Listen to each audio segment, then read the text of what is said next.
ओम शांति। आज का रात्रि क्लास है 30 मार्च 1968। बनारस में सर्विस में मदद चाहिए। इस समय वहाँ की सर्विस वृद्धि को पाई हुई है। तो बात कहते हैं जहाँ सर्विस देखो तो आजू बाजू जो भी लोग हैं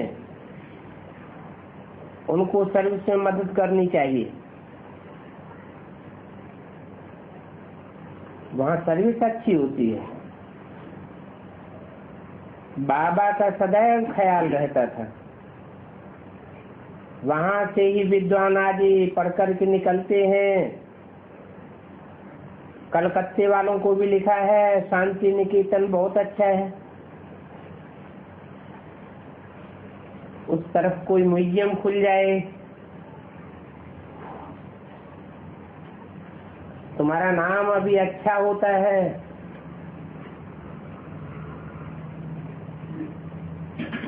368 की वाणी का तीसरा पेज। बाबा ने समझाया है हाल जो बनाते हैं शादियों के लिए उनको भी समझाना है। जो समझा देंगे तो बाबा के पास जरूर समाचार आ जाएगा कि इन्होंने ऐसे ऐसे समझाया। धर्मशाला भी शादियों के लिए बनाते हैं। वहाँ लक्ष्मी नारायण के चित्र बनाए हुए। विशाल बुद्धि जो होंगे वो बड़े साइज के चित्र पसंद करते होंगे। गवर्नमेंट भी तो कैलेंडर तो बड़े बड़े बनाती है। छोटे चित्रों के शौकीन जो हैं तो बाबा समझता है इनकी छोटी बुद्धि है। बड़े चित्र पर समझाना बहुत सहज हो जाता है। प्रदर्शनी आदि होती है तो छोटी चीज नहीं रखनी चाहिए। बड़े बड़े चित्र अच्छे हैं। जबकि छप करके तैयार हुए हैं तो उस पर सर्विस करनी चाहिए। ये चित्र तो बहुत अच्छे हैं और इन पर समझाया बहुत अच्छा जा सकता है। बाबा समझते हैं छोटी बुद्धि है इसलिए बड़े चित्र पसंद नहीं करते। राजाओं के पास गवर्नमेंट के पास बड़े बड़े चित्र होते हैं ना। बाबा को तो 6x4 की साइज पसंद आती है। बड़ा ही क्लियर चित्र है। छोटा घर भी बल हो तो भी मुख्य चित्र 6 होने चाहिए और 6x4 के लग सकते हैं। छोटे चित्र नहीं होने चाहिए। ये तो 30x40 इंच का छपाया है तो इसको कहाँ भी ले जा सकते हैं। बच्चे समझते हैं पत्थर बुद्धियों को समझाने में कितनी मेहनत लगती है। मेहनत करेंगे तभी ऊंच पद पावेंगे। कहते हैं शिव बाबा सेवाई करते हैं, ये पतियों का पति है। वास्तव में तो ये बापों का बाप, टीचर्स का टीचर और गुरुओं का गुरु है। ये पति अक्षर नहीं। हाँ, पतियों का पति है परंतु नहीं, वो तो बाप है ना। बाप की सगाई कैसे होगी? अक्षर बाबा कह देते हैं परंतु समझाते हैं मैं बाप हूँ, टीचर हूँ, गुरु हूँ। पति नहीं बन सकते, वो तो रंग हो जाता है। अंगूठी पहनाई, इसका मतलब ये नहीं सगाई नहीं है, ये यादगार है। शिव बाबा की याद रहेगी। शिवपति कहना अक्षर रंग हो जाता है।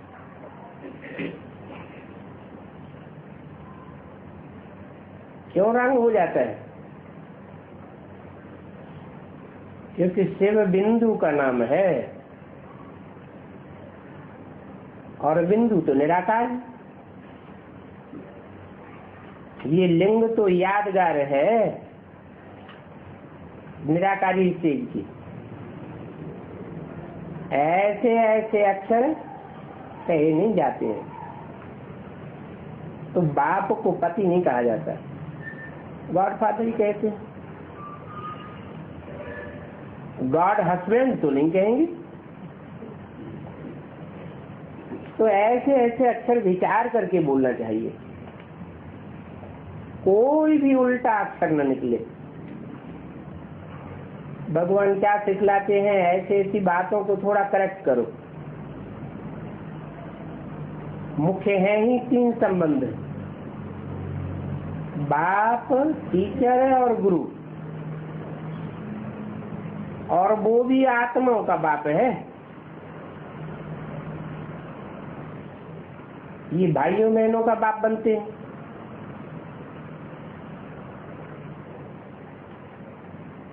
एडॉप्टेड बच्चे हो तो बच्चे बच्चे ही कहेंगे,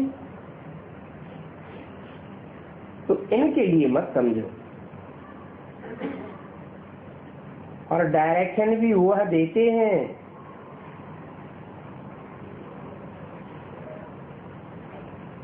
ये डायरेक्शन देने वाला नहीं है। ये ज्ञान बड़ा ही अटपटा है, इसमें खिचपिची भी बहुत होती है। पतित आदमी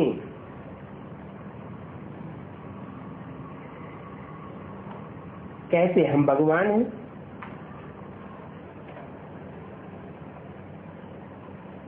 परंतु इन पतित बुद्धियों का कुछ भी ख्याल नहीं चलता है। तुम जब देखते हो अच्छा सर्विस पर बुलावा होता है तो जाना चाहिए।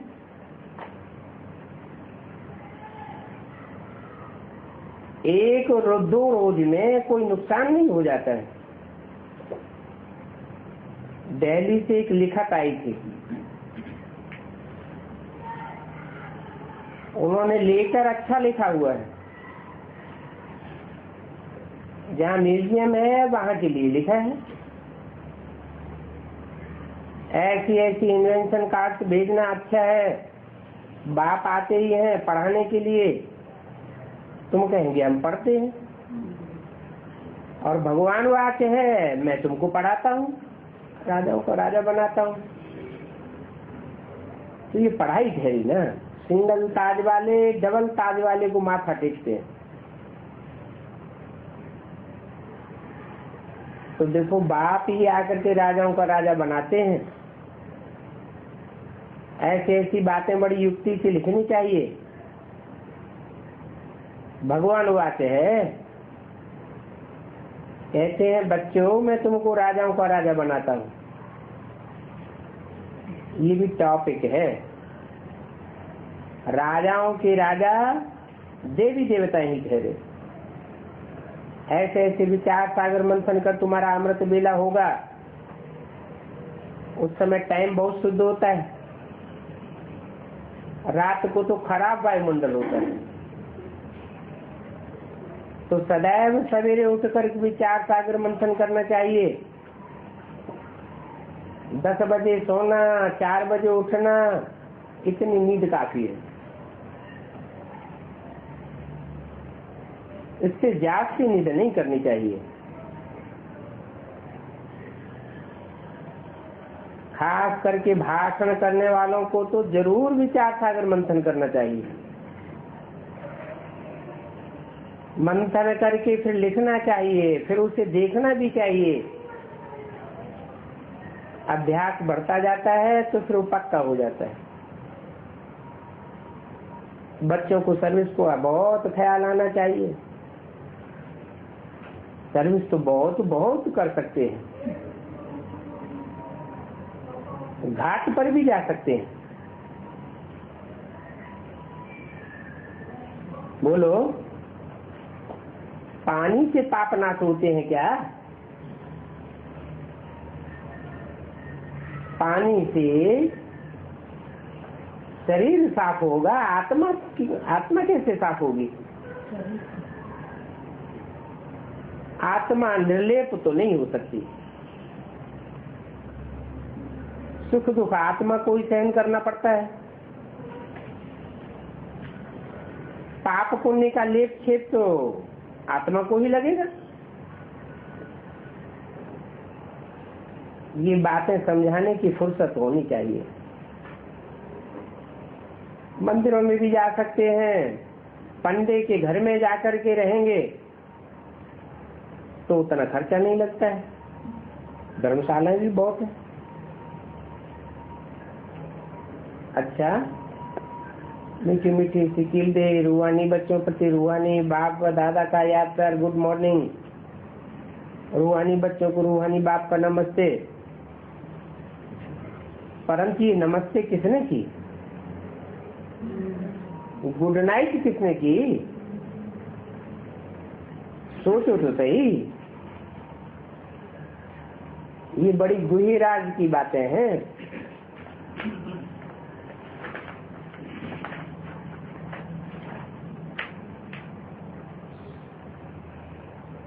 आज का प्रातः क्लास है 29 मार्च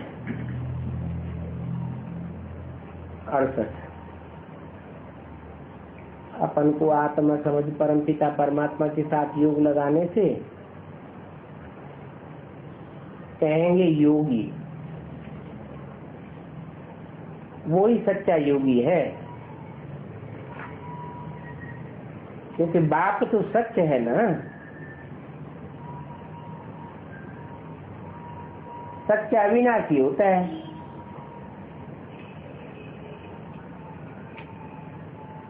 शरीर को सत्य थोड़े ही कहेंगे। आज शरीर है, कल नहीं रहेगा।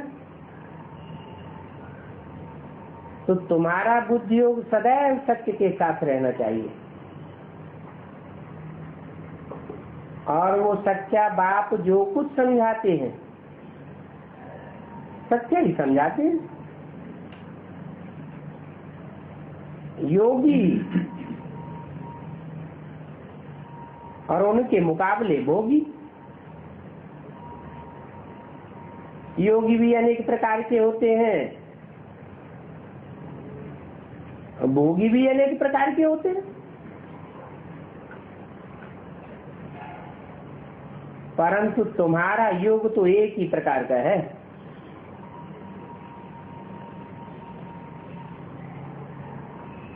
उन्हों का तो समय ही अलग है।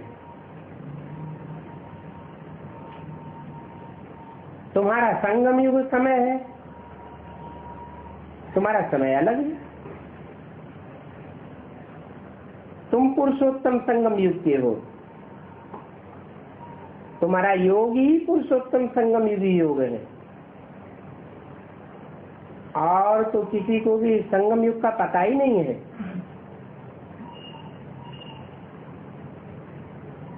तो पूछना चाहिए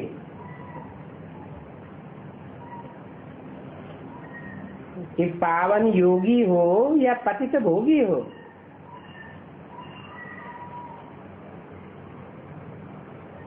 ये तो बच्चे जानते हैं, और बाप तो सभी को बच्चे बच्चे ही कहते रहते हैं, क्योंकि समझते हैं हम सभी बेहद के आत्माओं का बाप हूं। और ये सारी समझ की बातें हैं। तुम भी समझते हो हम सभी आत्माएं भाई भाई हैं, वो हमारा बाप है। फिर तुम बाप के साथ योग लगाने से पवित्र बनते हो। वो तो है भोगी, तुम हो योगी। तुम बाप को जानते हो। बाप अपना परिचय देते हैं। ये भी तुम समझते हो कि ये पुरुषोत्तम संगम युग है जिसका तुम्हारे सिवाय और कोई को पता नहीं है।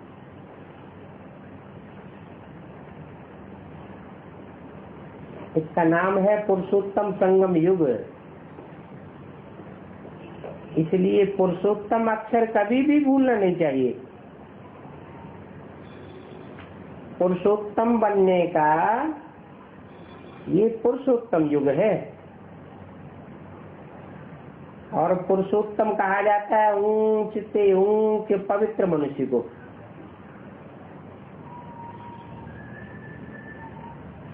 नाम ही है पुरुषोत्तम। जो भी पुरुष मात्र हैं उनमें उत्तम से उत्तम। जानते हो ऊंच और पवित्र ये लक्ष्मी नारायण भी थे। अभी उनके टाइम का पता भी तुमको लग गया है। हर 5000 वर्ष बाद ये पुरानी दुनिया होती है। फिर पुरानी को नया बनाने के लिए बाप आते हैं। अभी हम संगम युगी ब्राह्मण कुल के हैं। इस ब्राह्मण कुल में ऊंचे से ऊंचे है ब्रह्मा। ब्रह्मा को शरीरधारी दिखाते हैं और शिव बाबा तो अशरीरी है। बच्चे समझ गए हैं अशरीरी और शारीरिक दोनों का मेल है। उसको बाबा कहा जाता है।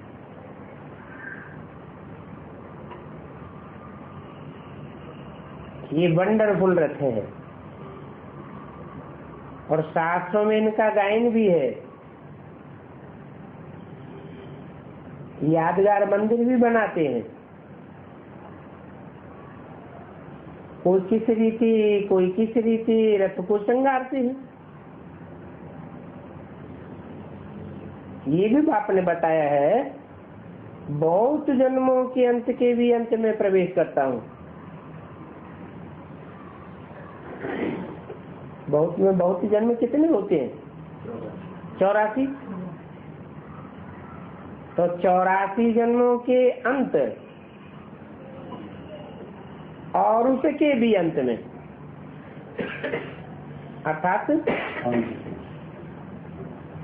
84 जन्म में 84वें जन्म में प्रवेश करता हूँ और उसका भी अंतिम जन्म होता है। अंतिम टाइम होता है 100 साल। जो ब्रह्मा के 100 साल गाए हुए हैं।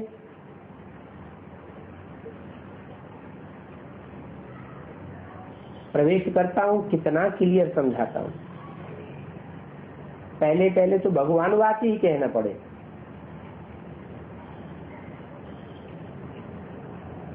तो भगवान वाक्य में बहुत जन्मों के अंत के भी अंत में आता हूँ। और ये बात तो तुम बच्चों नहीं समझिए और कोई कब समझा ही नहीं सकते हैं कि बहुत जन्मों के अंत के भी अंत का टाइम कौन सा होता है। तुम बच्चे भी कब कब भूल जाते हो। तो पुरुषोत्तम संगम युग ये अक्षर बहुत जरूरी है।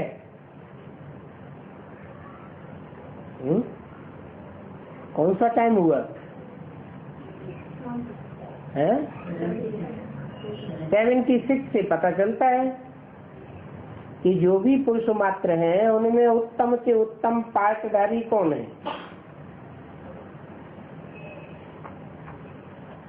ये भी लिटरेचर आदि में लिखना भूल जाते हैं। पुरुषोत्तम अक्षर लिखने से समझेंगे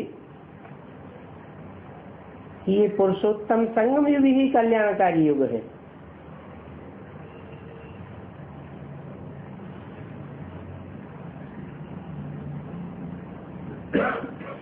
इस युग में पुरुषोत्तम अक्षर याद रखेंगे तो समझेंगे हम नई दुनिया के लिए बहुत बदल रहे हैं। और नई दुनिया में होते हैं देवी देवताएं। अभी हम संगम युग पर हैं। भगवान का भी अभी तुमको पता पड़ा है, न कलयुग में पता पड़ता है न सतयुग में पता पड़ता है। तो संगम युग को कब भूलो मत। संगम युग को भूलने से सारा ज्ञान भूल जाता है। तुम जानते हो अभी पुरुषोत्तम संगम युग पर हम बदल रहे हैं, ये दुनिया भी बदल रही है। सारी पुरानी दुनिया बदल कर नई होती है। बात कैसे? पुरानी दुनिया को बदलते हैं, बच्चों को भी बदलते हैं। बच्चे बच्चे तो सभी को कहेंगे ना। सारी दुनिया की जो भी आत्मा है सभी का बाप हूँ और सभी का पार्ट इस ड्रामा में है। चक्र भी सिद्ध करना है। हरेक आत्मा अपना अपना धर्म स्थापन करती है। ये देवी देवता धर्म सिवाय बाप के और कोई स्थापन नहीं कर सकता।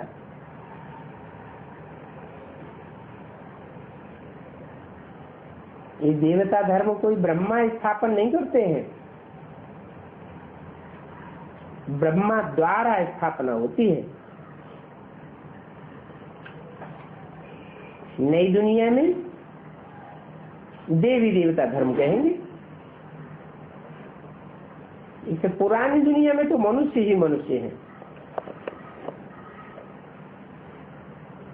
नई दुनिया में होते हैं देवी देवताएं। देवताएं पवित्र रहते हैं। वहां रावण राज्य नहीं होता है।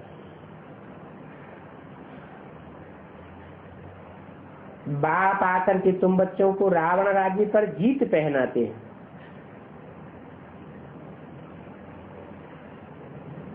खुद जीत नहीं पहनते हैं, बच्चों को ही विजय पहनाते हैं।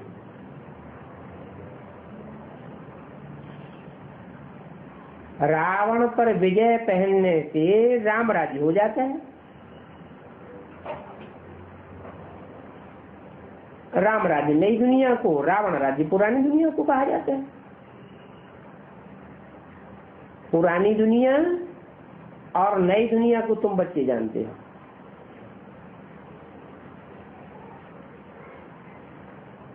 राम राज्य कैसे स्थापन होता है ये तुम बच्चों के सिवा और कोई जानते ही नहीं। रचयिता बाप बैठ बच्चों को रचना का राज समझाते हैं। ये बाप है रचयिता मनुष्य शक्ति का बीज।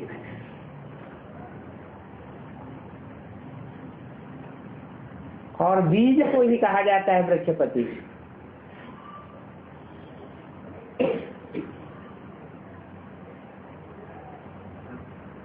अभी वो तो जड़ बीज होते हैं, उनको ऐसे नहीं समझेंगे वृक्षपति।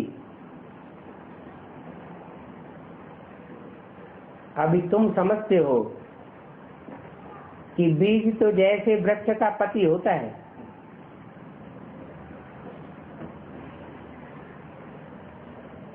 बीज से ही सारा झाड़ निकलता है।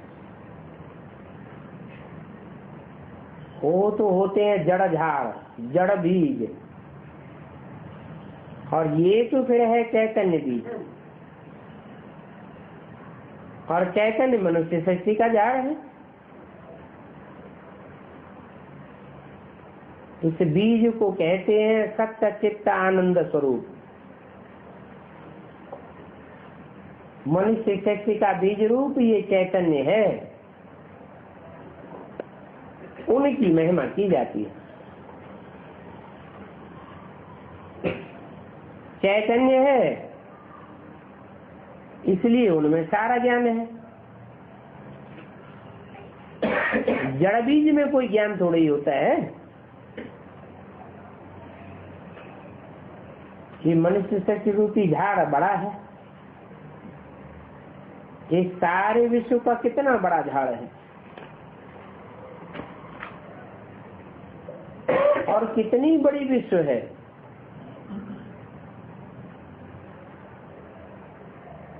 उनतीस 368 की वाणी का दूसरा पेज। मॉडल कितना छोटा बनाया जाता है और ये तो कितना बड़ा बेहद का झाड़ है। मनुष्य सृष्टि का झाड़ है सबसे बड़ा। इसमें ऊंच से ऊंच है बाप, नॉलेजफुल है क्योंकि चैतन्य है।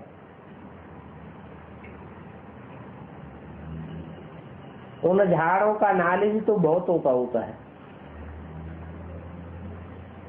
परंतु इस झाड़ और बीज की नॉलेज एक बाप ही देते हैं। अभी तुम्हारी बुद्धि में है, ये बेहद का बाप है। तुम्हारी बुद्धि ही बेहद की है। बाप ने हद की बुद्धि को बदलकर बेहद की बुद्धि दी है। तुम इस सारे वृक्ष को जान गए हो। कितना बड़ा पोलार इस झाड़ को मिला हुआ है। तो देखो बाप तुम बच्चों को बेहद में ले जाते हैं। ये तो सारी दुनिया पतित है। एक दो को कोस कर अर्थात हिंसा करने वाले हैं।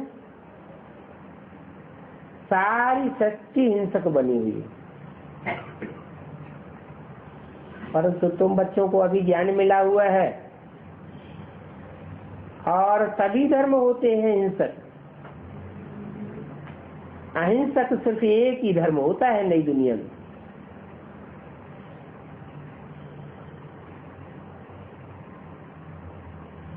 क्यों? महात्मा बुद्ध का धर्म अहिंसक नहीं कहेंगे।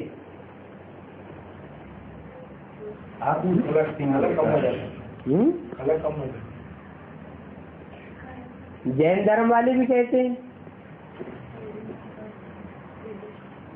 अहिंसा परमो धर्म,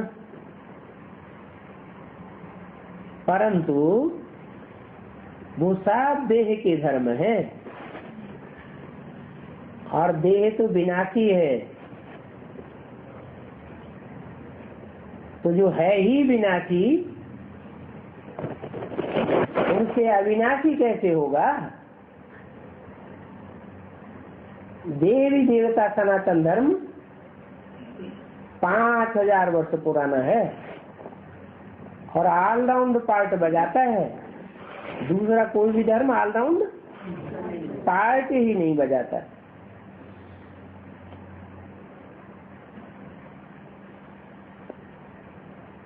वो धर्म भी है विनाशी और उनके धर्मखंड भी विनाशी।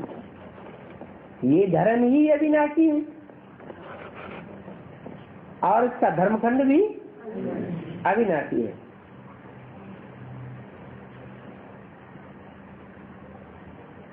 अहिंसक धर्म को राम राज्य कहा जाता है।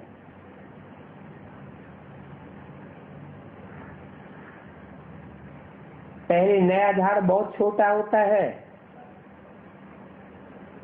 और उसमें एक ही धर्म होता है।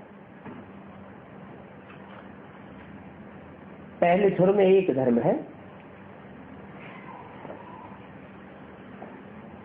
फिर फाउंटेन 3 ट्यूब्स निकलती है एक जैसी। ये फाउंडेशन है आदि सनातन देवी देवता धर्म का। फिर उनसे 3 ट्यूब्स निकलती हैं। पहले थुर, फिर टारटारियां छोटे छोटे कितने निकल पड़ते। अभी तो इस झाड़ का थुर ही नहीं है और कोई भी झाड़ ऐसा नहीं होता है।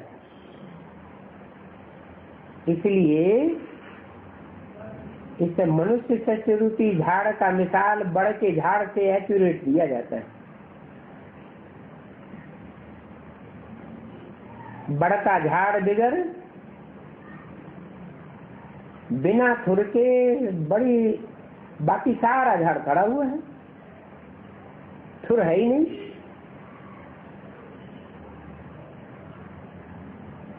और ये झाड़ सूखता भी नहीं है, सारा झाड़ हरा भरा रहता है। ये भी देखो कितना बड़ा झाड़ है। बाकी देवी देवता सनातन धर्म का फाउंडेशन नहीं है,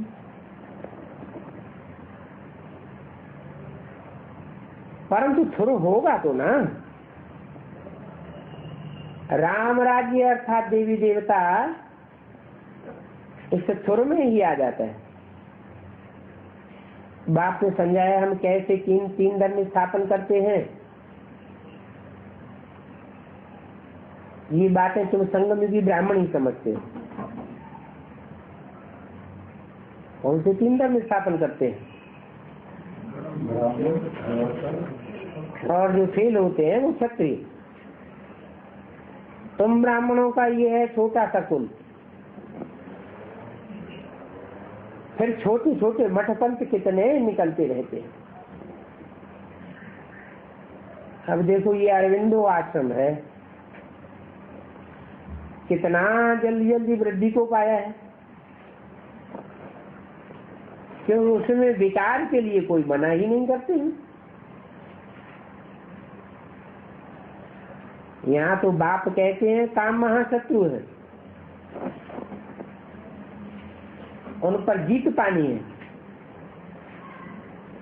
ऐसी बात और कोई तो कह ही नहीं सकता।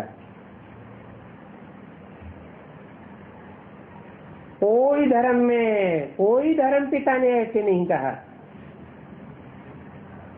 नहीं तो उनके पास हंगामा हो जावे। यहाँ तो है ही सब पतित मनुष्य। तो पतित दुनिया में जो भी पतित मनुष्य हैं, पावन बनने की बात सुनते ही नहीं। कहते हैं विकार के बिगड़ बच्चे पैदा कैसे होंगे। अब इन विचारों का दोष भी नहीं है। गीता पाठी कहते हैं भगवान वाक्य काम महाशत्रु है, उनको जीतने से जगत जीत बनेंगे, परंतु फिर भी समझते नहीं है। वो जब ये अक्षर सुनाते हैं तो उन सुनाने वालों को पकड़ना चाहिए। कौन सा अक्षर? काम महाशत्रु है। इसलिए बाबा कहते हैं जैसे हनुमान के दर पर जूतों में जाकर के बैठता था, ऐसे तुम भी जाकर बैठो। जाकर के किनारे बैठ करके सुन करके आओ। फिर जब वो अक्षर सुनावे तो पूछना चाहिए इसका क्या रहस्य है। कि काम महाशत्रु है।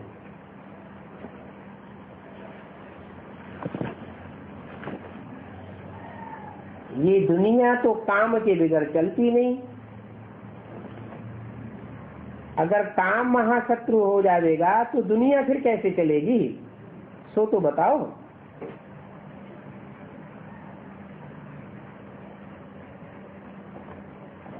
देवताओं की पूजा करते हैं तो देवता बनने के लिए इन विकारों को छोड़ना पड़े ना। और ये बात भी तुम ही कह सकते हो। जो खुद पवित्र नहीं रहते वो दूसरों को सुना भी नहीं सकते। सुनावेंगे तो असर भी नहीं पड़ेगा। तुम जानते हो अभी राम राज्य की स्थापना हो रही है, तो महावीर तुम हो, इसमें डरने की बात नहीं है। कोई भी पत्थर नहीं मारेंगे। बहुत ही प्यार से पूछना चाहिए, स्वामी जी आपने अभी सुनाया काम महाशत्रु है, इन पर जीत पाने से जगत जीत विश्व का मालिक बनेंगे। गाते भी हैं काम जीते जगत जीत।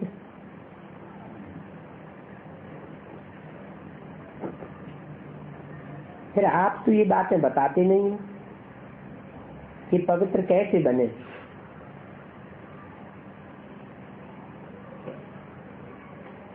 अभी तुम बच्चे तो पवित्रता में रहने वाले महावीर हो। जो महावीर हैं वो ही विजय माला में विजय पिरो जाते हैं। बाकी ये लोग जो जो सुनाते हैं और रंग बातें बताते हैं। ऐसी रंग बातें सुनने से मनुष्यों के कान हिरे हुए हैं। अभी तुमको तो ये रंग बातें सुनने पसंद ही नहीं आती है। राइटियस बातें तुम्हारे कानों को अच्छी लगती है, तो बात कहते हैं हियर नो विल। मनुष्यों को सुजाग जरूर करना है कि भगवान ही कहते हैं पवित्र बनो। वो भगवान एवर प्योर है। सतयुग में देवताएं पवित्र थे, इस समय मनुष्य पतित हैं, इसलिए उनको असुर कहा जाता है। ऐसे से प्रेम से बैठ करके समझाना चाहिए। बोलो, हमारे पास भी सत्संग होता है, हमारे सत्संग में भी समझाया जाता है काम महाशत्रु है, परंतु समझाने वाला एक ही सत्य बात है। अभी पवित्र बनना चाहते हो तो भगवान की बताई हुई युक्ति से पवित्र बनो।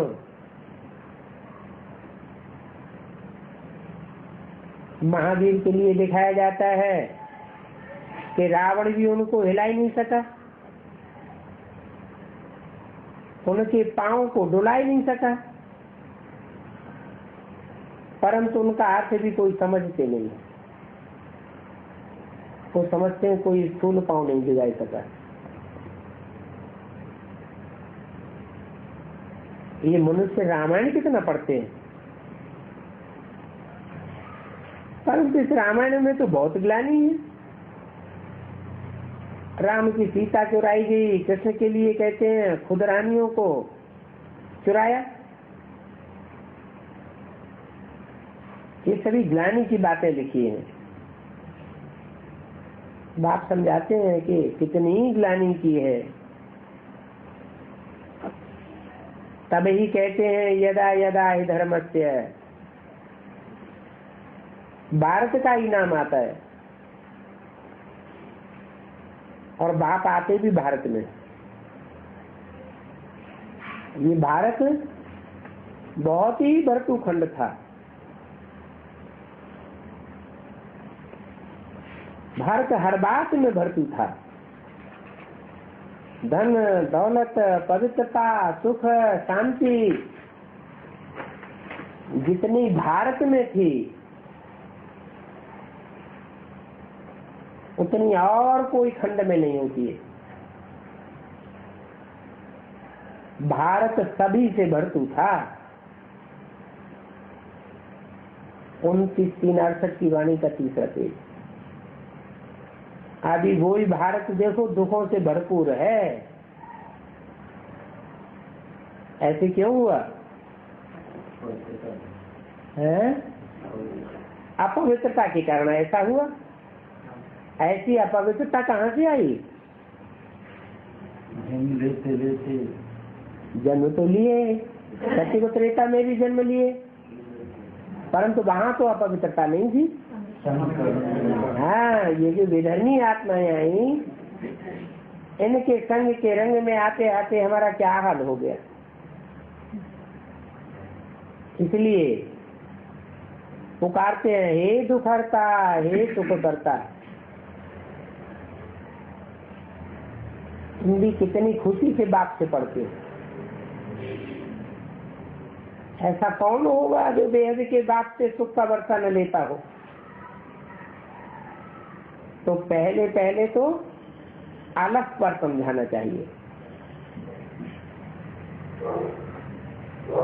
क्या बिंदु पर नहीं समझाना चाहिए है? बेसिक नॉलेज में तो पहले बिंदु पर ही समझाते हैं।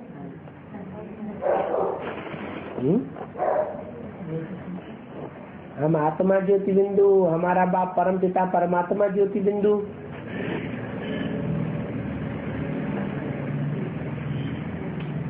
तो बिंदु आत्मा परमात्मा पहले समझाना चाहिए या अलग उद्देश्य समझाना चाहिए? अलग नहीं समझने से कुछ भी रहस्य बुद्धि में नहीं आवेगा।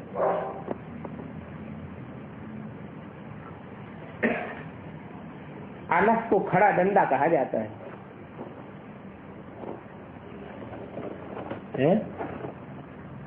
उर्दू में पहला अक्षर अलग, खड़े डंडे को अलग कहा जाता है। माना वो अलग संसार में अलग के रूप में जब से प्रत्यक्ष होता है तब से लेकर अंत तक पुरुषार्थ में खड़ा रहने वाला है। उस अलग को न समझने से कुछ भी रहस्य बुद्धि में नहीं आवेगा। वेद का बाप जो बेहद का वर्षा देते हैं, क्या कौन सा बाप है? तो बेहद का, लेकिन वर्षा भी बेहद का देने वाला है।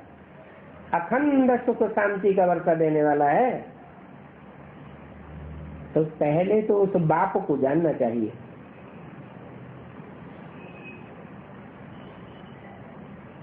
ऐसे बाप का जब निश्चय बैठे तब ही आगे बढ़ना चाहिए, है ना? और चार चित्रों पर जो डिटेल में समझानी देते हैं वो समझानी भी कब देनी ठीक है? जब पहले बुद्धि में अलग का परिचय बैठे।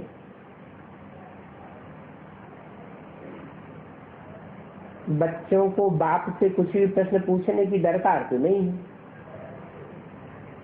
बाप पतित पावन है तो उनको याद करो, बस याद से ही तुम पावन बन जाओगे। समझ करके ही तो याद करेंगे ना। तुमने मुझे बुलाया है इसलिए मैं आया हूं। जीवन मुक्ति भी सेकंड की बात है, फिर भी याद की यात्रा समय ले लेती है। मुख्य बात यह है बाप की याद, और इस याद की यात्रा में ही विघ्न पड़ते हैं। अगर विघ्न न पड़े तो यात्रा निरंतर हो जाए। विघ्न आते हैं तो यात्रा में अंतर पड़ जाता है, यात्रा खंडित हो जाती है। आधा कल्प देही अभिमानी और आधा कल्प देह अभिमानी रहते हो,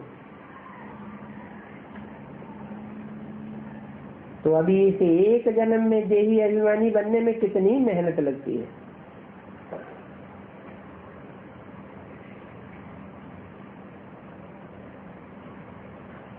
इसके लिए तो सहज है। तुम बुलाते हो बाप दादा,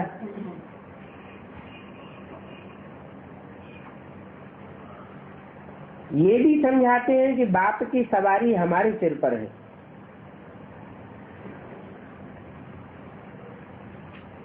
तो भी इनको सदैव याद नहीं रहता है,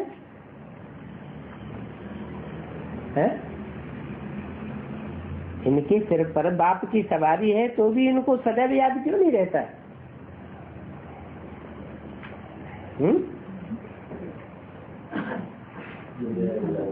समझता भी हूँ, मैं उनका रथ हूँ।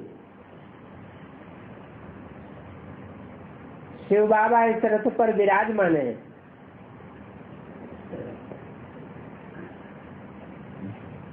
इतना नजदीक है, फिर भी कहा बाबा कहते हैं तुम बाबा से भी जागती चाट रख सकते हो, मेरे से भी जागती तुम याद कर सकते हो। ये क्या बात हुई?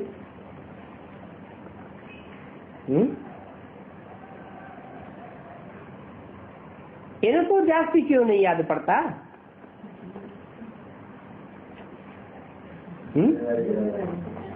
जिम्मेवारी जागती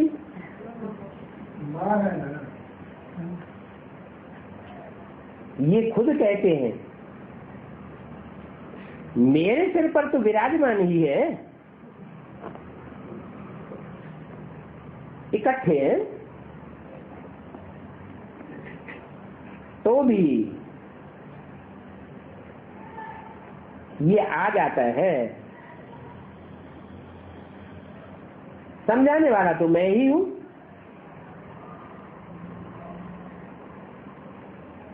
मैं ही बेहद में टिक जाता हूं। कोई कोई समय मैं खुद ही समझता हूं कि मैं मालिक हूं। मैं हूं, बैटरियों को चार्ज करता हूं, सभी आत्माओं को सर्च लाइट देता हूं। ये तो बहुत सहज है। मैं खुद ही बड़ी मिशन हूं। अब है तो बाबा, परंतु मैं अपन को समझ लेता हूं। मैं सभी आत्माओं को सर्च लाइट देता हूं, सबको रेजिस देता हूं। सभी आत्माओं को सर्च लाइट का बल देना है, तो फिर मैं अपन को ऐसा समझ लेता हूं।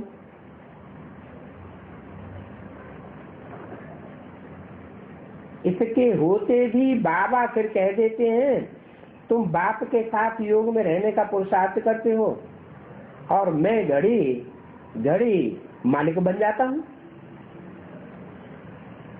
तो ये कोई कायदे अनुसार पुरुषार्थ थोड़े हुआ।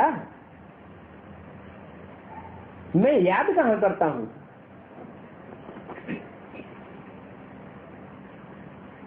सर्च लाइट देता हूं, सारी दुनिया की आत्मा को याद करता हूं। ये भी अच्छा है। बाकी यथार्थ रीति मैं अपन को आत्मा समझ बाप को याद नहीं करता हूं। घड़ी घड़ी वह बन जाता हूं। क्या बन जाता हूं? शिवोहम। घड़ी घड़ी वह बन जाता हूं, परंतु ये एक्यूरेट राइट तो नहीं है। तुम सभी कुछ भूल कर एक बाप को याद करते हो,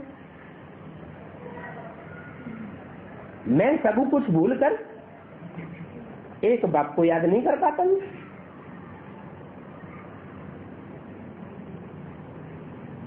तो यह फिर सभी कुछ भला अपन को समझ सकते हैं, अपन को ही समझ करके खड़ा हो जाता हूं। संग का रंग कहा जाता है ना, तो बाबा के संग का रंग इन पर भी चढ़ जाता है। कहते हैं मैं भी उनके संग के रंग में रंग जाता हूं। ये सब बातें विचार सागर मंथन करके तुम बच्चों को समझाते हैं।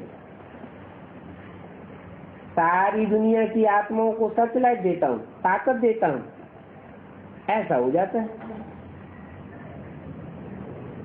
बैटरी होकर के तो बैठना ही है। तुमको भी संपूर्ण बैटरी बनना है। तभी बाबा ने उस दिन भी कहा था, मैं भी जैसे बाप बन जाता हूं। बाबा को ऐसा समझने से भी खुशी होती है। बैटरी हूं, काम करता हूं,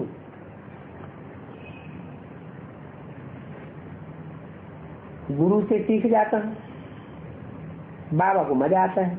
उस याद की यात्रा में तो कितने विघ्न पड़ते हैं, इसमें विघ्न नहीं पड़ता है। ये बहुत सहज होता है कि मैं उनके संग में बैठा हूं तो खुशी होती है। जो भी आत्माएं हैं सभी की बैटरी होकर के रेसिस देता हूं। तुम बड़ी बैटरी के साथ योग लगाते हो और मैं तो उनके साथ ही हूं, तो उनके संग के रंग में रंग जाता हूं। परंतु ये कायदे सिर नहीं है। क्या क्या कायदे सिर नहीं है?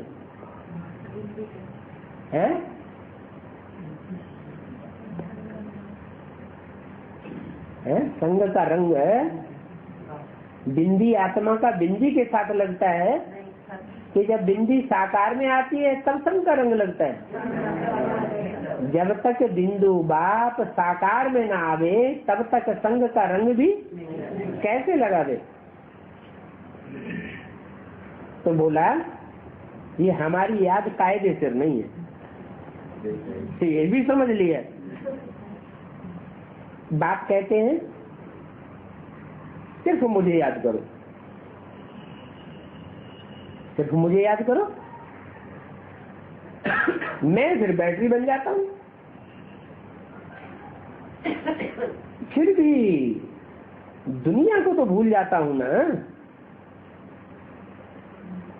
देखते हुए कुछ भी देखने में नहीं आता है। बाप के लिए तो दुनिया है ही नहीं, तब तो बैटरी कहा जाता है। तो बाबा को मजा आता है, साथ में है तो संग का रंग लग जाता है। फिर भी कोशिश करता हूँ बाबा को याद करने की, बहुत उनकी महिमा करता हूँ, बहुत प्यार करता हूँ। बाबा आप कितने मीठे हो, हमको कल्प कल्प कितना सिखलाते हो।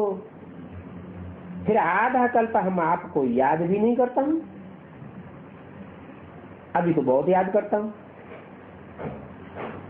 कल हमारे में कुछ भी ज्ञान नहीं था। जिनकी पूजा करते थे हमको पता ही नहीं था कि हम खुद ही ये बन जाएंगे।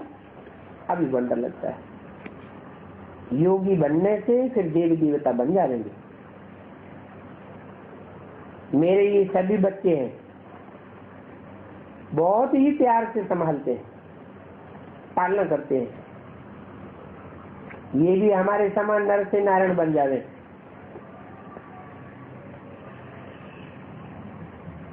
यहाँ आए ही इसलिए कितना समझाता हूँ, बाप को याद करो, दैवी गुण धारण करो, खान पान की संभाल रखो, परंतु करते ही नहीं है।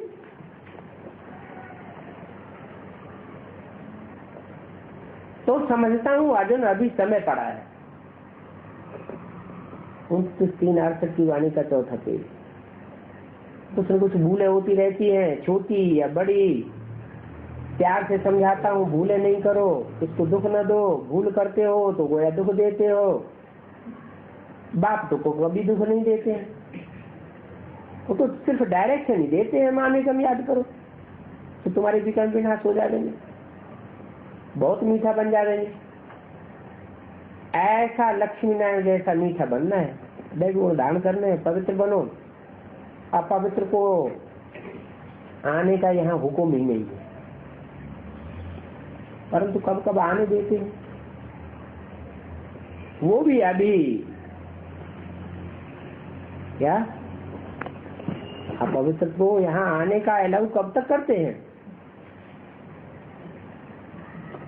अभी अलाउ करते हैं जब इस तरफ बहुत भारी हो जाएगा।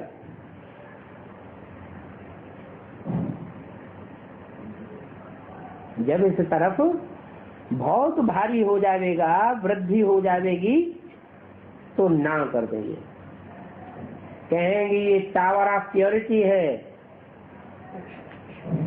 टावर ऑफ साइलेंस है, ये ऊंच से ऊंच है, एक ही सत्य है, बाकी दुनिया में सब झूठ है। तो अभी अपन को आत्म समझ बाप की याद में रहना है। ये हाईएस्ट टावर है और हाईएस्ट पावर है, वहां बड़ी साइलेंस रहती है। आधा कल्प का कोई झगड़ा नहीं होता है। यहाँ तो देखो कितना झगड़ा आदि लगा पड़ा है, शांति हो नहीं सकती। शांति का धाम है ही मूल वतन। फिर शरीर धारण करके विश्व में पार्ट बजाने आते हैं, तो वहां भी शांति रहती है। आत्मा का स्वधर्म है ही शांति। अशांति ये रावण कराता है। तुम शांति की शिक्षा पाते रहते हो, कोई गुस्से में आते हैं तो अशांति कर देते हैं। इस योग बल से तुम्हारे में सभी किचड़ा निकल जाता है, याद से किचड़ा भस्म हो जाता है, सारी कट निकल जाती है। बाप कहते हैं कल तो तुमको शिक्षा दी थी, क्या वो तुम सारी शिक्षाएं भूल गए हो? 5000 वर्ष की बात है, पर वो तो लाखों वर्ष कह देते हैं।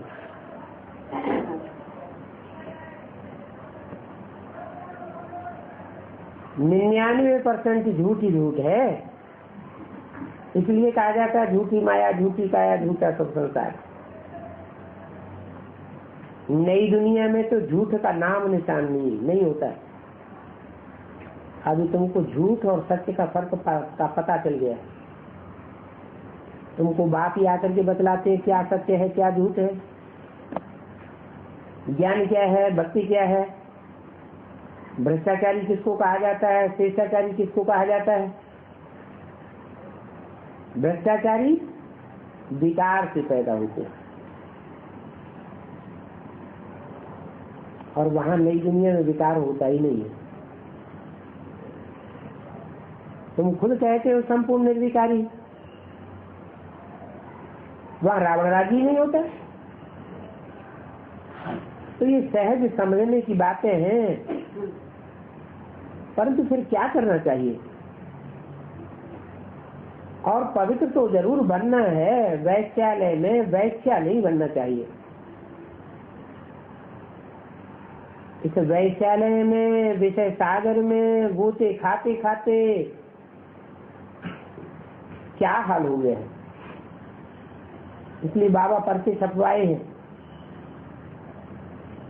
कलयुगी भिखारी हो या सतयुगी निर्विकारी हो,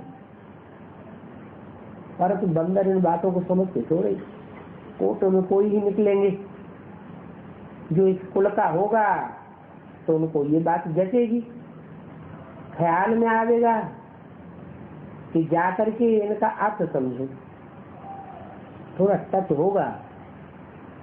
ये लिखत तो राइट है बरोबर, विकारी तो सारी दुनिया है। दूसरी बात, म्यूजियम में तो बहुत मनुष्य आते हैं,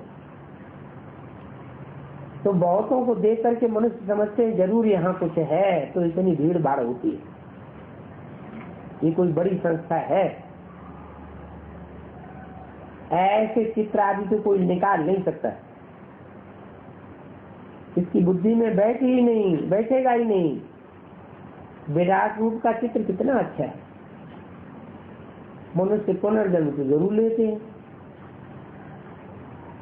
परंतु वह मनुष्य कहते हैं 84 लाख जन्म, और हम कहते हैं मनुष्य के सिर्फ 84 जन्म। और कोई तो ऐसे भी है जो पुनर्जन्म को ही नहीं मानते। हम कहते हैं सिर्फ ईश्वर ही है जो पुनर्जन्म नहीं लेते हैं, ये हम कहते हैं। अच्छा, देखो ये मनोहर बेटी है, कितनी सर्विस करती है।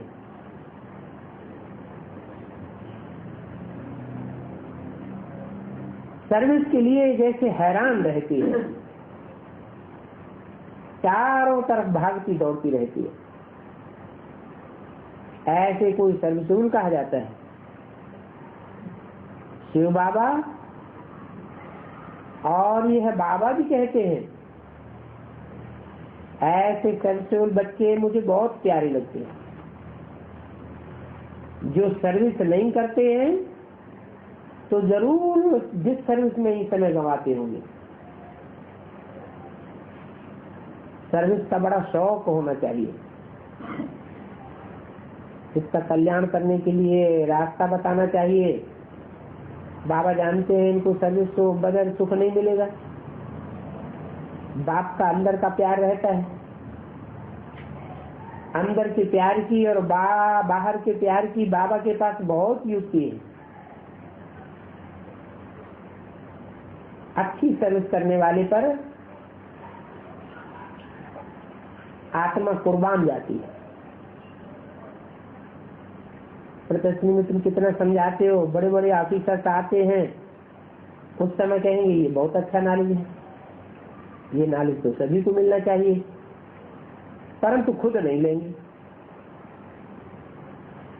फिर भी हर्जा नहीं है, जब भीड़ पड़ेगी इत्तेफाक होगा तो उनको भी याद आएगा।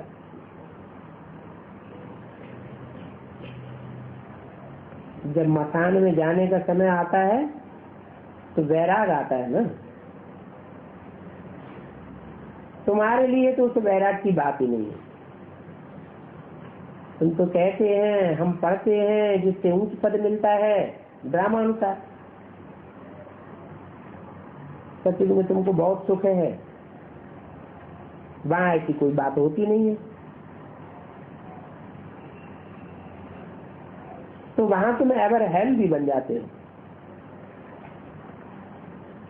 और एवर हेल्दी बनने का ज्ञान तुमको यहाँ मिलता है। अच्छा, ओम शांति।